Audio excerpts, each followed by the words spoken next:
حاول ان انا انشر فكره انه ما تبطلوش تحلموا، وان ساعات كتير بيجي لنا اصوات في دماغنا بتقول لنا مش هينفع او مش هتقدروا، سواء الاصوات دي داخليه مننا احنا او سواء في الانفايرمنت اللي حوالينا، البيئه اللي حوالينا. ساعات بنسمع من اقرب الناس لينا انه لا ايه اللي انت بتقوله ده مش هينفع، ده صعب قوي، ده استحاله يحصل.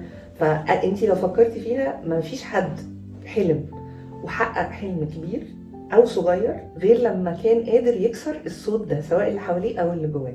واصعب صوت بيوقفنا هو الصوت بتاعنا احنا، مش صوت الناس اللي حوالينا. وده اللي احنا بنشتغل عليه في الورك شوبس بتاعه البيليفز او الاليفنتس كان فلاي، اللي هو ازاي اقدر اكسر معتقداتي المعيقه او الليميتنج بيليفز اللي جوايا، اللي ممكن تكون موقفاني ان انا احقق اي حاجه انا عايزها في حياتي. وسواء حلمي ده كان صغير او حلمي ده كان كبير، او حلمي مجرد ان انا احقق حياه افضل او اسعد او انجح او صحيه اكتر، مش هتفرق.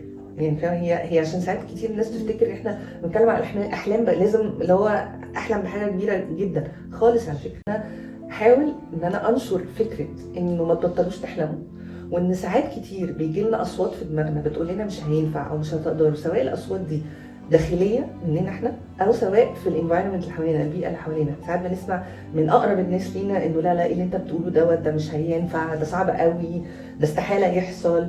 فانت لو فكرتي فيها ما فيش حد حلم وحقق حلم كبير او صغير غير لما كان قادر يكسر الصوت ده، سواء اللي حواليه او اللي جواه. واصعب صوت بيوقفنا هو الصوت بتاعنا احنا، مش صوت الناس اللي حوالينا. وده اللي احنا بنشتغل عليه في الورك شوبس بتاعه البيليفز او الاليفنتس كان فلاي، اللي هو ازاي اقدر اكسر معتقداتي المعيقه او الليميتنج بيليفز اللي جوايا، اللي ممكن تكون موقفاني ان انا احقق اي حاجه انا عايزها في حياتي. وسواء حلمي ده كان صغير او حلمي ده كان كبير، او حلمي مجرد ان انا احقق حياه افضل او اسعد او انجح او صحيه اكتر، مش هتفرق.